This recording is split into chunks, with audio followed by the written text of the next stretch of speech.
Olá pessoal, sejam bem-vindos a mais um vídeo aqui no canal Finque, a chave de suas finanças. Meu nome é Emerson Bisco e neste vídeo eu vou falar um pouco sobre formação de preço, ok? Bom, a metodologia de formação de preço, do seu ponto de vista matemático, tem como principal foco a separação dos gastos envolvidos no produto, na mercadoria ou serviço que se deseja formar o preço. Eu dividi aqui em 3 etapas a mecânica de formação de preço para você entender bem, ok? Começando aqui, primeira etapa vai ser a seleção dos gastos, segunda etapa, cálculo do markup e terceira etapa, o cálculo do preço de venda para fechar o vídeo. Começando aqui pela primeira etapa, a seleção dos gastos. Eu quero deixar um aviso importante que o objetivo aqui do vídeo é te dar uma visão geral de como formar o preço de venda. Então eu vou trazer um exemplo bem simples aqui para você entender como que funciona todos os processos, mas essa etapa de seleção dos gastos vai depender muito de empresa para empresa. Então tem empresa que vai ser muito mais complexo e outras empresas pode ser até mais simples, tá? Mas o importante é que você entender a ideia geral, porque depois eu farei outros vídeos complementando com mais detalhes, principalmente essa etapa de seleção dos gastos, que exige um conhecimento aí de contabilidade de custos para que você desenvolva bem todo este conhecimento, ok? Bom, então é através do levantamento dos gastos que será feita a formação de preço. Então a formação de preço de qualquer produto, serviço ou mercadoria tem que ser baseado no que a empresa gastou para fabricar um produto, para vender a mercadoria, para executar um serviço. Basicamente aqui o meu exemplo vai ter um foco mais voltado para a indústria, né? Voltado para algo que se tem que se fabricar, né? Porque normalmente o exemplo voltado para a indústria, a fabricação de um produto, é o mais complexo e fica muito mais fácil depois você aplicar em outros segmentos. Então é necessário primeiro, né, saber a quantidade utilizada de material, de matéria-prima para a fabricação do produto. O custo por medida, então, quanto foi pago pelo litro, pelo metro, pelo quilo da matéria-prima, do produto, do material que foi utilizado no processo de fabricação e calcular o custo utilizado no produto, tanto em quantidade quanto em valor monetário. Então, por exemplo, imagine que você quer formar o preço de um lanche, um Bauru, por exemplo. O primeiro passo é fazer o levantamento dos ingredientes necessários para fazer este lanche. Então, em qualquer empresa, o primeiro passo para formar o preço de um produto, de uma mercadoria ou de serviço, é fazer o levantamento do gasto envolvido ali. É lógico que numa empresa comercial que já vende um produto pronto, que ela compra e só revende, basicamente vai ser só o custo daquele produto pronto, né? Não vai ter muitas outras coisas, dependendo da empresa, é praticamente só aquele custo. Mas numa indústria e numa prestadora de serviço tem que ser levantado todos os gastos envolvidos na fabricação do produto, na execução do serviço. Então aqui para fabricar o lanche do meu exemplo, que é um Bauru, eu vou precisar de pão, de queijo, de presunto, de tomate e, já que a empresa vende esse lanche, de uma embalagem também. Na sequência, deve-se apurar o custo de cada um desses componentes. Então, você vai precisar saber quanto que foi gasto de cada um desses componentes com o seu respectivo preço. Então, eu vou montar uma tabelinha aqui para ficar mais fácil. Então, vou separar aqui em componente o preço pela medida, né, por quilo, por litro, por metro, dependendo aí da empresa, a medida, o custo unitário, o consumo e o custo que foi atribuído a cada unidade do produto que a empresa fabrica. Aqui no meu caso, o lanche, o Bauru. Então, começando aqui com pão. Preço, R$ 7,00 o quilo. 1 grama do pão vai custar 0,007. O consumo de 50 gramas. Um pãozinho pesa em média aí 50 gramas. E o custo desse pãozinho vai ser 35 centavos, que é a multiplicação de 50 vezes 0,07, ok? Também utilizo o queijo, preço R$ 15,00 o quilo, o grama custa 1,5 centavo, é utilizado 75 gramas de queijo em um lanche, então 75 vezes 1,5 centavo vai dar R$ 1,13 de queijo. Mesma coisa para o presunto, R$ 13,00 o quilo. o custo do grama é 0,0131 centavo e 3. Utilizado 75 gramas de presunto, o custo por lanche 98 centavos. Tomate, mesma coisa, R$ 7,00 o quilo, 20 gramas utilizado, 14 centavos de tomate e a embalagem R$ 50,00, um fardo com 1.000, cada embalagem custa 5 centavos, 5 centavos aí de custo para cada lanche. A somatória disso, R$ 2,64, que isso vai ser exatamente o custo variável unitário. Então, você também precisa aprender um pouco sobre contabilidade de custos para entender melhor o processo de formação de preço, já que não vai ficar só nisso, né? Tem mais apuração de resultado, ponto de equilíbrio, que serão assuntos abordados em outros vídeos. Então, custo variável unitário é aquele custo de uma unidade do produto fabricado pela empresa, que é variável por quê? Porque se a empresa fabricar mais unidades, o valor vai aumentando desse custo total, né? Então, uma unidade custa R$ 2,64. 2 unidades vai custar R$ 5,28 e assim por diante. Então, ele vai variando conforme a quantidade aumenta. A mesma coisa quando diminui. Então, por isso que é chamado de variável. Então, vou deixar um link aqui em cima de um vídeo no qual eu abordo esses conceitos. Caso você não conheça, sugiro você assistir ao vídeo para aprender um pouco melhor sobre esses detalhes. Segunda etapa, cálculo do markup. O que é o markup? O markup é um coeficiente que servirá para embutir nos gastos que irão formar o preço de venda, a margem de lucratividade, os impostos e demais alíquotas que podem ser deduzidas do preço de venda, como, por exemplo, comissões de vendas, taxinhas de máquinas, de cartão, entre outras. Basicamente, toda empresa utiliza, para colocar no markup, a alíquota dos impostos e a margem de lucratividade. Até porque essas comissões de vendas, taxas de máquinas, você pode até colocar na própria margem de lucratividade que a empresa quer colocar na conta, né? Porque não vai causar diferença ali no resultado final se ela mudar de lugar. Você já vai entender isso melhor quando eu mostrar a fórmula.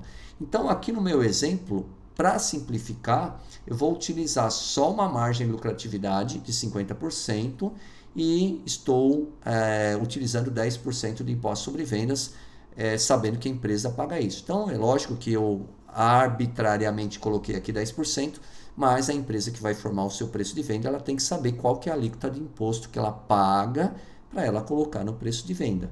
E a margem de lucratividade, cada empresa vai escolher a sua, obviamente. Então, existem duas maneiras de calcular o markup. A primeira maneira, que é a que eu mais gosto, que é a mais simples, mas em contrapartida é que a grande maioria das pessoas não utiliza, e eu já vou explicar logo na sequência por quê, que é essa aqui, 100% menos os impostos, percentual de impostos sobre venda, menos a margem de lucratividade. É só uma continha de menos que você vai fazer. O 100% ali é fixo na fórmula. Se for em decimal, você vai colocar 1. Se for calcular em decimal, isso aqui, você coloca 1. Na hora do cálculo, eu explico melhor.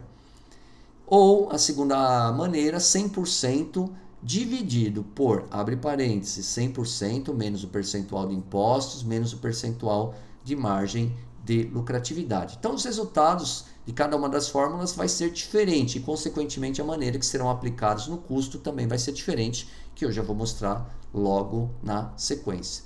Então, calculando o markup aqui da primeira maneira, 100% menos os 10% de impostos que eu arbitrei, menos 50% de margem de lucratividade que foi escolhido, resultado desse markup é 40% ou 0,4. Então, se eu utilizar aqui os números em decimal, 1 menos 0,10 menos 0,50 vai dar 0,4. Então, por isso que eu disse que pode ser colocado aqui em decimal também. E já já eu explico o motivo disso novamente. A segunda fórmula, 100% dividido por, abre parênteses, 100% menos 10% menos 50%. Isso aqui vai dar 40%, 100% dividido por 40% vai dar 250%, ou em decimal, 2,5, que seria 1 dividido por 1 menos 0,10 menos 0,50. Então, 1 dividido por 0,40 vai dar 2,50. Então, os resultados deverão ser aplicados com operações matemáticas opostas na formação de preço. E é justamente aí que as pessoas vão preferir a segunda opção do que a primeira e você já vai entender. Terceira etapa, calculando aí o preço de venda para fechar o vídeo. Então, preço de venda com a primeira fórmula, 2,64 dividido pelo markup. É por isso que a grande maioria das pessoas não preferem essa fórmula, porque normalmente as pessoas preferem fazer uma multiplicação aqui, sempre acha que é o gasto, né, que é o custo do produto, vezes o markup. Então, a grande maioria das pessoas não gosta dessa primeira fórmula. Eu já gosto dela porque a maneira de calcular o markup é um pouquinho mais simples do que a segunda maneira. Então, por isso que eu gosto. Mas, independente da maneira que você utilize, o resultado final vai ser exatamente igual, não tem diferença nenhuma. Então, preço de venda, 6,60. Utilizando a segunda fórmula, você tem que fazer uma multiplicação, 2,64 vezes 2,50 ou vezes 250%, vai dar 6,60. Um detalhe importante aqui na primeira fórmula, algumas máquinas de calcular não conseguem fazer a conta 2,64 dividido por 40%, né? Então, se você pega uma calculadora antiga, uma HP12C, por exemplo, se você digitar 2,64 dividido por 40, a hora que você apertar o porcento, ele vai fazer 40% de 2,64, vai fazer uma conta totalmente diferente. Então, algumas calculadoras antigas não conseguem fazer a conta quando você digita o 40%. Então, obrigatoriamente, você tem que fazer 2,64 dividido por 0,4. Tem que digitar o 40% em decimal. Então, é um detalhezinho bobo, mas algumas pessoas que não estão acostumadas aí com cálculos matemáticos acabam se enroscando e o resultado final aqui não bate e não sabe por quê. É somente por causa desse detalhe. Agora, as calculadoras modernas, calculadora que você tem no celular, o próprio Excel, se você digitar 0,4 ou 40% e você pedir para fazer uma divisão, vai fazer normalmente e vai chegar nesse resultado aqui de 6,60. Pode testar à vontade, ok? Então, quando o markup for calculado pela primeira fórmula, né, essa aqui de 100%, menos impostos sobre venda, menos a margem de lucratividade, você tem que pegar o gasto variável unitário, o custo variável unitário e fazer uma divisão pelo markup para chegar no preço de venda. Agora, quando o markup for calculado pela segunda fórmula, que é essa aqui de 100% dividido por 100%, menos imposto sobre vendas, menos a margem de lucratividade, então você tem que fazer uma multiplicação. Tá? Então toma cuidado, escolhe uma maneira aí que você acha mais legal para calcular o preço de venda e ponto final, guarda a regrinha aqui para não se confundir e tudo certo, ok? Bom, então alguns pontos importantes para fechar aqui. Alguns gastos não são possíveis de se apurar com precisão.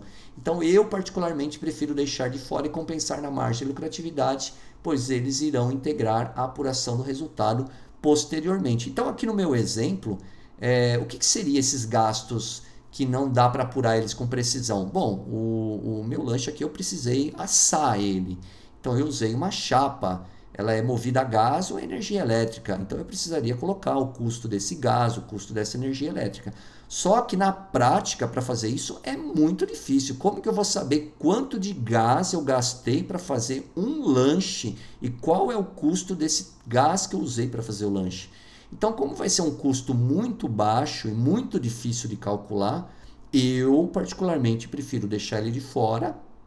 Depois ele vai entrar na apuração do lucro da empresa, o valor total gasto ali durante um mês, que é muito mais fácil de apurar, e aí eu compenso isso ali na margem de lucratividade que foi embutido no markup.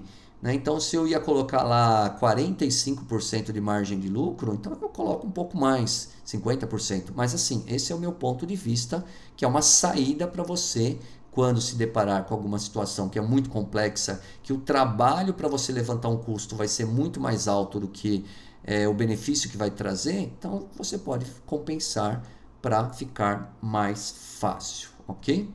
Outro ponto este é apenas um exemplo simples para mostrar a importância do levantamento de custos, principalmente em empresas industriais e também empresas de prestadores de serviços.